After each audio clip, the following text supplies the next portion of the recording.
오늘 하나님 말씀은 시편 116편 12절로 14절입니다. 시편 116편 12절로 14절 찾으시는 대로 제가 봉독하겠습니다. 시편 116편 12절로 14절 말씀. 내게 주신 모든 은혜를 내가 여호와께 무엇으로 보답할까? 내가 구원의 잔을 들고 여호와의 이름을 부르며 여호와의 모든 백성 앞에서 나는 나의 서원을 여호와께 갚으리로다. 아멘. 여러분 반갑습니다. 오늘 이 오후 시간에는 설교 제목이 은혜의 반격입니다. 은혜의 반격. 약간 좀 은혜를 의인화시킨 건데 은혜를 우리가 구하죠. 그리고 받습니다. 받는 데만 집중하게 될 때 어떤 현상이 일어나는가? 그런 내용들인데 함께 한번 들어보시죠. 오늘 소주제가 5가지입니다. 설교를 들으시면서 이걸 염두하시면서 한 분께 들어주셨으면 좋겠어요. 첫 번째는 은혜란 무엇인가? 그리고 나는 누군가? 라는 거고요. 두 번째는 하나님께서 은혜라는 방법으로 나에게 찾아오시는 이유가 뭘까? 라는 겁니다. 세 번째는 은혜를 통해 나타나는 긍정적인 반격이 있고요. 또 긍정적 반격 이외에 부정적인 반격도 있습니다. 그게 뭔지를 한번 살펴보고, 네 번째는 특히 이 부정적인 반격으로 은혜가 나타나는 그 이유를 살펴보려고 합니다. 마지막으로 은혜가 부정적 반격이 되지 않도록 어떻게 우리는 은혜에 보답해야 되는가라는 게 오늘 설교의 중심 내용이 되겠습니다. 우리가 교회에서 가장 많이 쓰는 단어를 하나를 뽑아 주십시오 라고 말을 하면은 보통 은혜를 뽑지 않겠습니까? 그만큼 은혜가 중요하다는 의미도 될 뿐만 아니라 반대로 그만큼 흔하고 그만큼 이 당연한 것처럼 그런 의미도 많이 내포되어 있는 것 같아요. 먼저 살펴볼 것이 은혜가 뭘까라는 겁니다. 은혜를 알기 위해서는 내가 누군지를 아는 것, 이게 너무 중요하잖아요. 물론 여러분들 내가 누군지를 아는 것 또한 하나님의 은혜로 가능한 겁니다. 어쨌든 문제 중에 문제는 내가 누군지를 모르는 거예요. 이게 이제 우리 인생의 최고의 문제가 아니겠습니까? 그래서 내가 누군지를 먼저 살펴보니까 에베소서 2장 3절 한번 보실까요? 보시면 이렇게 기록되어 있죠. 전에는 우리도 다 그 가운데서 우리 육체의 욕심을 따라 지내며 육체와 마음의 원하는 것을 하여 다른 이들과 같이 본질상 진노의 자녀이었더니, 이렇게 기록되어 있습니다. 에베소서 2장 3절입니다. 그래서 이 구절이 말하는 나는 누군가라고 살펴봤더니 천성적으로 태어나면서부터 본질상 진노의 자녀였다라고 가르쳐 주셨어요. 그러면 여러분들 은혜가 뭘까요? 은혜라는 것은 진노가 내 머리 위에 머물러 있다는 것을 깨닫는 것을 말하는 겁니다. 다시 말씀드립니다. 은혜라는 것은 진노가 내 머리 위에 머물러 있음을 깨닫는 것이다 라는 거예요. 그래서 우리가 살다가 여차하면 그 진노로 인해서 멸망할 수밖에 없는 존재를 성경은 뭐라고 정의하느냐라고 살펴봤더니 은혜가 필요한 존재가 바로 우리다라는 거죠. 그래서 은혜 없이는 우리가 한순간도 살아갈 수 없는 존재가 바로 나요, 우리다라는 겁니다.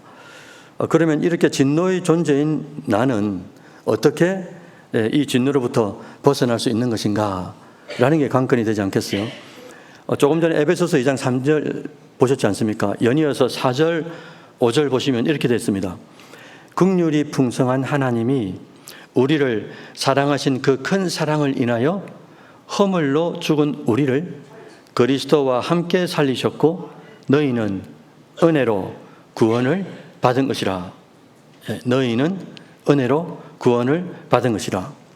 이 구절을 통해서 하나님이 이런 분이구나 라는 하나님의 속성을 우리가 알 수 있지 않습니까? 하나님은 긍휼이 풍성하신 하나님이다. 제가 종종 말씀드리지만 긍자라는 것은 긍휼이라고 말할 때 긍은 불쌍히 여긴단 말이잖아요. 휼자라는 것은 돕는단 말 아닙니까? 그래서 연이으면 불쌍히 여겨 실제적인 도움을 주는 것, 이게 이제 긍휼이 되죠. 그래서 오늘 새벽에도 우리가 예배를 드릴 때 불쌍히 여겨 구원해 주리 이 찬양했지 않습니까? 이게 딱 긍휼이라는 거죠. 구원해 주리 그다음 뭐라고 됐습니까? 은혜의 주님 오직 예수다라는 거죠. 이 긍휼로 인해서 진노로 죽은 우리를 부활의 주님과 함께 살리셨다라는 거예요. 이 모든 것의 목적이 구원입니다. 그런데 그 구원은 결국 은혜로 주셨다라고 에베소서 2장에 쭉 나열하고 있는 거예요.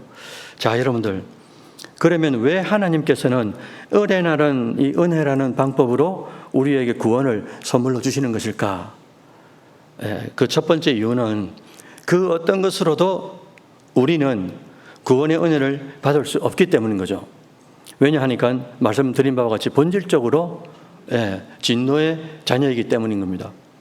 두 번째 이유는 우리가 하나님께서 우리에게 다가오실 때 은혜라는 방편으로 다가오시는 이유가 뭐냐? 두 번째 이유는 구원이 값싸기 때문에 은혜로 거저 주시는 게 아니지 않습니까?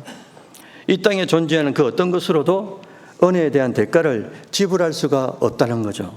그렇게 지불할 수 없기 때문에 은혜를 주신 하나님 앞에 그 은혜에 대한 대가를 어떤 식으로도 지불하고 싶은데 지불할 수가 없는 거예요. 그래서 하나님께서 오직 은혜라는 방법으로 우리에게 찾아오시더라라는 겁니다.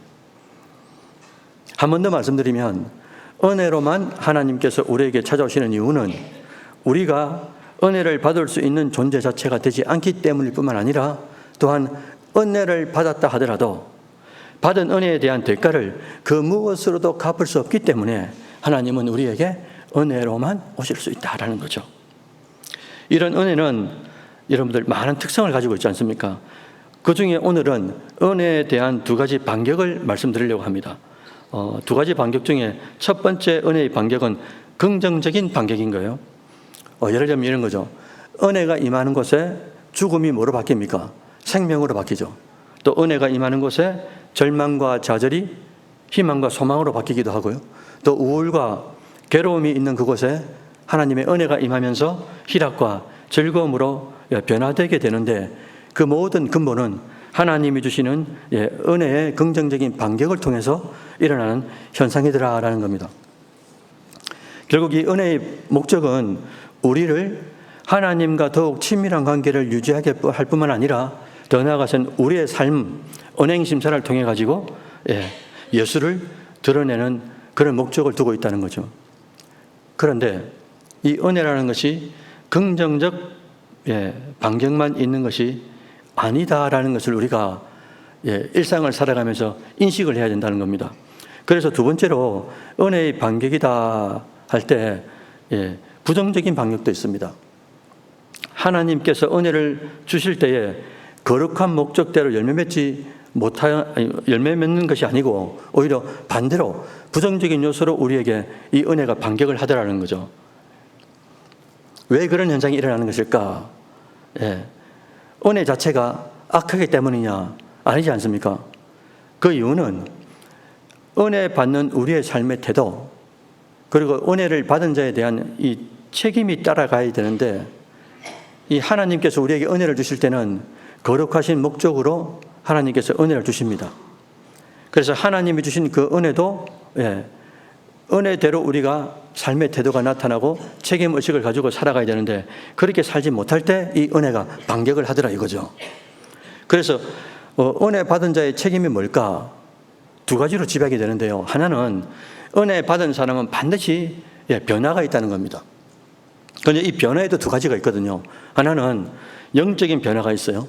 이 영적인 변화라는 것은 죽어있던 우리 영, 태어날 때부터 죽어있던 이 영이 하나님의 주권적 은혜로 살아나는 변화, 이걸 신학적 용어로 칭의라 그러지 않습니까? 그래서 칭의를 받자 말자 성화에 들어가게 되는 이 변화. 그래서 말씀을 듣고 싶어지고 말씀을 읽고 싶어지고 또 기도하고 싶어지고 또 교회를 위해서 내가 무엇을 할 수 있을까? 그리고 또 그때는 그런 생각이 안 들었는데 은혜를 받고 나니까 영적인 죽어있던 영이 살아나면서 영적인 변화가 일어나니까 전에는 미웠는데 내가 어떤 사랑을 받았는지를 깨닫고 나니까 다른 사람을 사랑하고 싶은 마음, 이런 변화들이 일어나더라라는 거예요. 이게 이제 첫 번째 변화입니다. 영적인 변화예요. 또 하나의 변화는 뭐냐니까 삶의 변화입니다. 왜냐하면 내 안에 영적인 변화는 반드시 내 안에 영적인 변화가 일어났다는 말은 반드시 이 삶의 변화라는 이 열매를 맺게 된다는 거죠. 여러분 다시 말씀드려서 우리의 영적인 변화의 목적이 뭐냐? 반드시 삶의 변화로 이어져 있다라는 겁니다. 결국 이 삶의 변화는 다른 사람에게 선한 영향력으로 나타나지 않겠습니까? 그래서 은혜 받은 사람의 두 번째 책임이 뭐냐? 첫 번째 책임은 변하고, 두 번째는 은혜 받은 사람의 책임은 선한 영향력을 미치는 것이다라는 거예요. 그런데 하나님의 주권적 은혜를 통해서 영적인 변화를 받았습니다. 받은 사람은 계속적으로 끊임없는 거룩한 삶의 변화가 일어나지 않을 때에 하나님께서 주신 이 은혜가 반격을 하더라라는 거예요. 예를 들면 이런 거죠. 여러분들 잘 아시는 것처럼 만나를 하나님께서 특별한 은혜로 출애굽한 이스라엘 백성들에게 광야에서 매일마다 주셨습니다. 그런데 이 은혜에 책임 있게 우리가 순종을 해야 되잖아요. 하나님께서 만나를 주실 때 어떤 규칙을 주셨어요. 야야 이렇게 해야 된다, 저렇게 해야 된다. 예를 들면 하루에 각자마다 필요한 만큼만 일용할 양식을 가져가라, 이렇게 이제 말씀해 주셨어요. 그런데 이 말씀에 불순종해서 어떻게 합니까? 욕심을 부립니다. 이틀치를 가져옵니다. 그럼 이틀치를 가져오면 하루 남은 것은 어떻게 됩니까? 그 다음날 됐더니 썩어버리는 거예요. 여러분들, 만나 자체는 하나님께서 은혜로 주신 거예요. 은혜 자체입니다. 그런데 은혜로 받은 것이 어떻게 된 겁니까? 썩었다니까요. 또 예를 들면 지금 우리가 새벽마다 열왕기하 오늘 19장을 봤습니다. 어제까지 18장을 봤단 말이죠.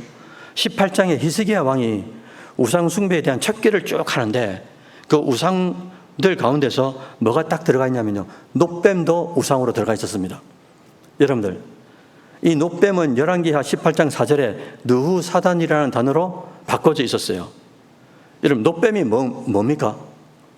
놋뱀은 원래 하나님께서 민수기 21장에서 광야 길 때문에 수많은 백성들이 원망하고 불평하고 원망하니까 불뱀을 보냅니다. 하나님이 불뱀에 물려가서 죽어가는 백성들에게 하나님이 특별 조치 가운데 특별하게 놋뱀을 보냈습니다.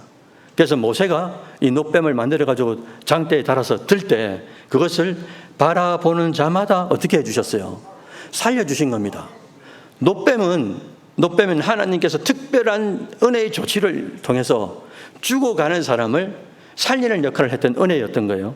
그런데 여러분들 700년이 지났습니다.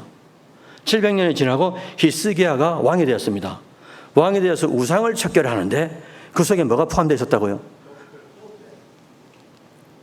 아세라뿐만 아니라 여러 가지를 말하다가 마지막에 보니까 놋뱀도 들어가 있는 거예요. 여러분, 왜 그렇게 돼야 되냐 이거죠. 하나님의 특별한 은혜로 놋뱀을 주셔서 죽어가는 사람들을 살리신 그런 은혜로운 건데 어떻게 하나님께서 그렇게 만드셔야만 하냐 이겁니다. 여러분, 그 놋뱀 자체에, 은혜 자체에 시간이 지나면서 독이 들어가 있었기 때문입니까? 아니잖아요. 이렇듯 은혜가 부정적으로 우리에게 반격하는 이유는 과연 뭘까? 은혜 받는 우리가 은혜 받은 자로서의 거룩한 변화와 선한 영향력이 없을 때 일어나는 필연적 현상이 바로 은혜도 부정적으로 반응을 한다라는 거예요. 그래서 우리가 은혜를 구할 때 필요하다고 막 구해서는 안 된다는 겁니다. 어떨 때는 하나님의 마음을, 주시는 자의 마음을 좀 헤아려보고 은혜를 구해야 되고, 또 은혜를 구할 때마다 은혜에 대한 책임의식을 가지는 것이 대단히 중요하다는 거죠. 그럼 왜 이렇게 은혜라는 거룩한 것이 부정적으로 우리의 삶에 반격하는 것일까? 특별한 조치로 은혜를 놋뱀을 주셨는데 이 놋뱀이 500년이 지나고 700년이 지난 이후에 우상이 되어서 그것을 척결하더라. 왜 그런가? 왜? 여러분들 왜 그러냐면요, 은혜 받는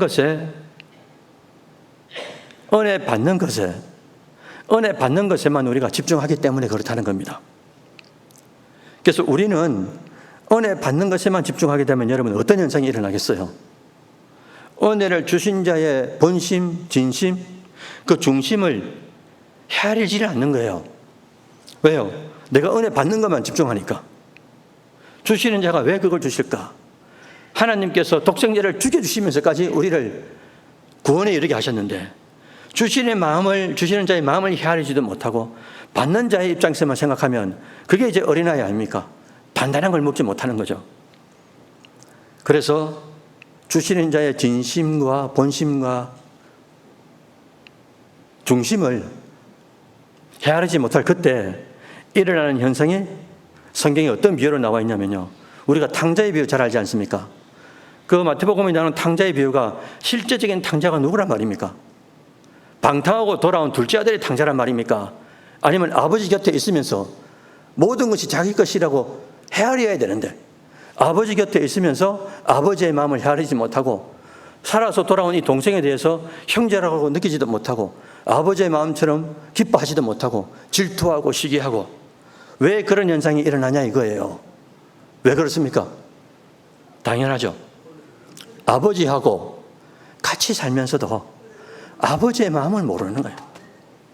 아버지께서 그렇게 말씀하지 않습니까? 야야, 내가 가진 것이 처음부터 네 건데 왜 그걸 헤아리지 못하냐 이거죠.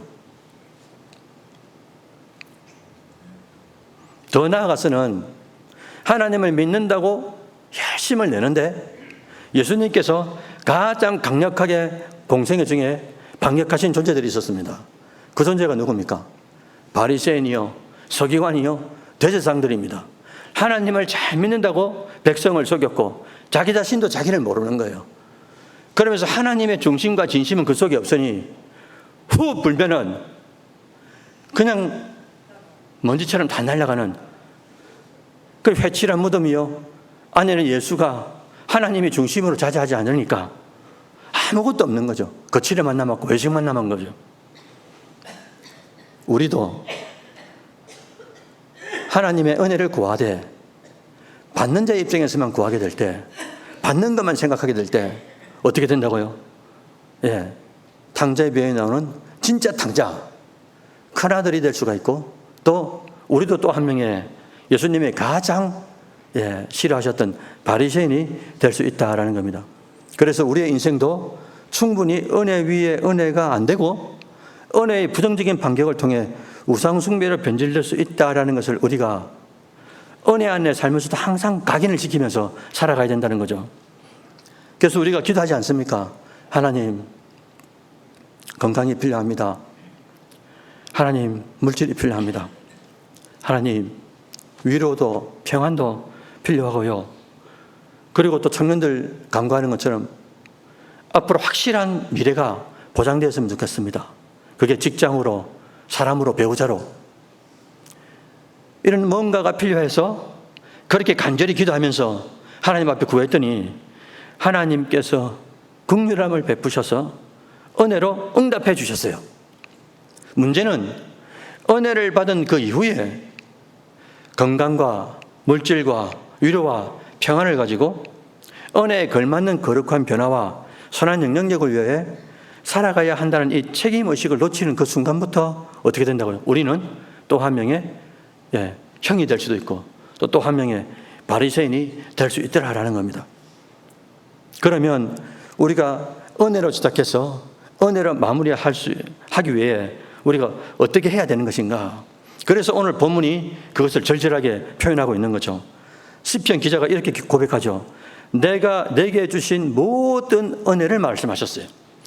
내게 주신 모든 은혜를 무엇으로 보답할까? 내게 주신 모든 은혜를 무엇으로 보답할까? 여러분, 이 말은 보답할 수 있다는 말이겠습니까? 보답할 수 없다는 말이겠습니까? 그래서 주석을 찾아보니까 문자적으로 히브리어에 말하는 단어가 붙습니다. 그럼 의문부사로 쓰일 경우에 이것은 어떤 일을 하는 것이 불가능함을 나타낸다. 저는 잘 모르니까 그대로 읽어드린 겁니다. 그러니까 불가능함을 나타낼 때 이런 표현을 쓴다는 거예요. 아무튼 구원이라는 갚을 길 없는 은혜 받은 시편 기자는 13절에 뭐라고 말씀하시는 겁니까? 구원의 잔을 들겠습니다라고 고백하는 거예요. 여러분들, 원래는 우리가 어떤 존재라고요? 구원의 잔을 들 수 있는 존재가 아니라 무슨 잔입니까?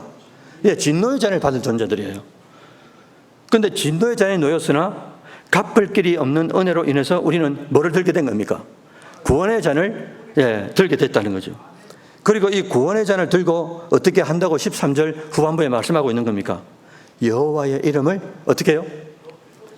부르겠다라고 말씀하셨어요. 여호와의 이름은 존재를 말하죠. 우리의 이 삶의 일거수일투족을 통해서 어떻게 한단 말입니까? 아니요. 부장님, 사장님, 아닙니다. 하나님이 하십니다. 하나님이 하셨습니다. 우리 입에서 나오는 말들마다 주어가 누굽니까? 내가 아니고 내 능력과 내 그 어떤 실력이 아니라 하나님께서 하게 해주셨습니다. 그래서 매사마다 범사마다 하나님이 주어가 되어가지고 고백을 하게 된다는 거죠. 그래서 여러분들 우리가 잘 아는 것처럼 마치 요셉이 감옥에 있다가 꿈을 해석하기 위해서 바로왕 앞에 섰습니다. 서서 창세기 46장 16절에 이렇게 딱 고백을 하거든요.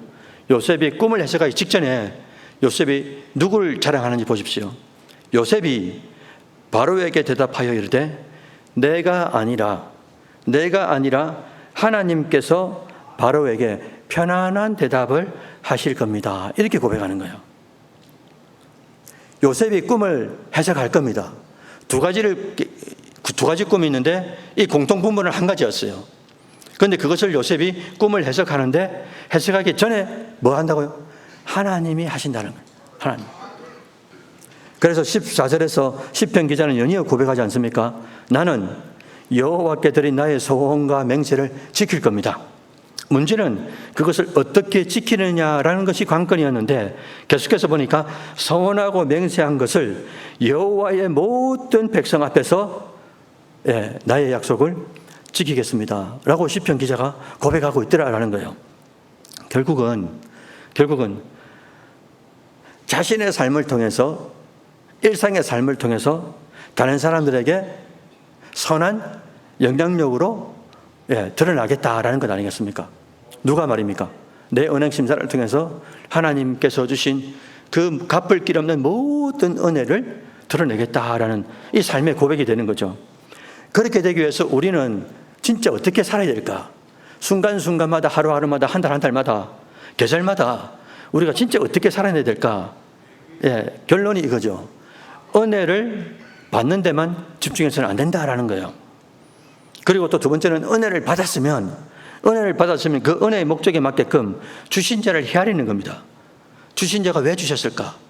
물론 이 은혜가 뭐라고 말씀드렸습니까? 우리가 육체적으로 볼 때 물질적 손해, 건강의 마이너스, 여러 가지 부정적인 요소가 될 수도 있지만 그런데 그렇게 하나님이 주셔야만 하는 거예요. 왜? 나는 내 미래를 모릅니다. 그런데 하나님은 전지전능이시라 내 미래뿐만 아니라 모든 삼라만성의 섭리라는 방법으로 운행을 하시잖아요. 나에게 가장 좋은 것으로 하나님이 주신다고 믿기 때문에 우리 육의 눈으로 볼 때 그게 마이너스적 요인이라 할지라도 건강을 잃어버리고 물질을 잃어버리고 그 무엇을 잃어도 아니 하나님이 하실 일이 있다 이거예요. 하나님이 하실 일이 있기 때문에 그렇게 하셔야만 한다라고 우리의 삶을 통해서 진짜 그런 부정적인 요소도 은혜로 받을 수 있는 그릇들이 되어야 된다는 거죠. 그것이 바로 은혜 받은 자의 책임 있는 삶의 열매다라는 겁니다. 그래서 여러분들 우리가 죄를 논할 때 죄를 뭐라고 말하는 겁니까? 은혜와 연관해서 말을 하면 하나님의 은혜를 떠나서 사는 걸 죄라 그러잖아요. 하나님의 은혜를 떠나서 사는 것, 우리가 어떻게 하나님 바운다리, 은혜의 바운다리 밖에서 살 수가 있습니까? 살 수가 없는데 오늘도 집사님 기도해 주신 것처럼 그렇게 살 수 없는데 나는 살 수 있다고 교만하고 불평하고 원망하고, 하나님은 그런 목적으로 주신 게 아닌데 은혜의 목적으로 주신 건데 우리는 우리 내 해석대로 내 기분대로 해석하고 내 기분대로 말하고 기분대로 살고,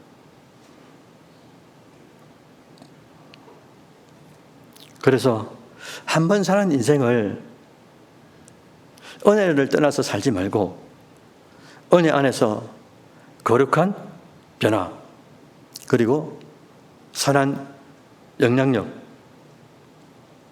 거룩한 변화와 선한 영향력, 이게 우리 삶에 묻어 있을 때 그게 바로 은혜를 받은 자의 책임 있는 삶이 된다라는 것이죠. 그래서 여러분들 남은 생애 동안에 은혜를 막 구하기보다도 구하기 전에 필요를 다 아시는 아버지의 마음을 헤아려 주시고, 그리고 주신 은혜 있죠. 받은 은혜가 있지 않습니까? 그 은혜에 대해서는 내가 최선을 다해 받은 자로서의 사명을 다해갈 때 하나님께서 우리 각자의 삶을 더 돌봐주시고 또 우리 각자의 사역들을 통해서 우리 교회를 더욱더 아름답게 만들어 가시는 것 아니겠습니까? 그래서 여러분들 오늘 초대 제가 뭐라고 말씀드렸습니까? 오늘 5가지 소재를 말씀드렸습니다. 은혜가 무엇인가? 그리고 나는 어떤 존재인가? 그리고 하나님께서 은혜라는 방법으로 나에게 찾아오시는 이유가 무엇인가? 그리고 은혜를 통해 나에게 긍정적인 반격이 있지만 또 때로는 부정적인 반격으로 나타날 때도 많이 있다. 특히 부정적 반격으로 은혜가 나타나는 그 이유가 무엇인가? 그리고 마지막으로 은혜가 부정적인 반격이 되지 않도록 그 주신 은혜에 우리가 어떻게 보답하며 살 것인가? 라는 것을 시편 116편 12절, 13절, 14절을 통해서 말씀을 드렸습니다. 아무쪼록 남은 생애 가운데 은혜를 받는 데만 집중하지 마시고 받은 은혜에 대해서 당연하게 생각지 마시고 마땅하다 생각지 마시고 그렇게 살아온 시간들을 우리가 좀 회개하면서 새롭게 결단했으면 좋겠습니다. 그래서 하나님 어떤 은혜를 주셔도 그 은혜에 대한 책임 있는 자가 되겠습니다. 그래서 그 받은 자로서 선한 영향력을 미치는 데 자리까지 그 자리에서 하나님을 요셉처럼 자랑할 수 있는 그런 존재로 만들어 주십시오. 그런 고백들이 여러분들의 삶의 일거수일투족을 통해서 드러나기를 주의 이름으로 축원드립니다. 아멘. 존귀하신 하나님, 하나님이 주신 모든 은혜를 우리가 어떻게 보답할 수가 있겠습니까? 내가 어떤 존재인지, 진노의 존재인지 정말 다시 한 번 더 내가 깨닫게 하시고 받을 수 없는, 갚을 수 없는 은혜를 우리가 받았사오니 매일매일마다 순간순간마다 구원의 잔을 높이 들고 여호와의 이름을 부를 수 있는 믿음의 용사들이 될 수 있도록 주님께서 붙잡아 주옵소서. 그래서 거룩한 변화뿐만 아니라 선한 영향력을 통하여 하나님의 살아계심과 예수 그리스도의 구속하심과 성령의 영원한 견인을 우리가 노래할 수 있는 믿음의 용사들 되도록 주님께서 붙잡아 주옵소서. 예수님의 이름으로 기도드립니다. 아멘.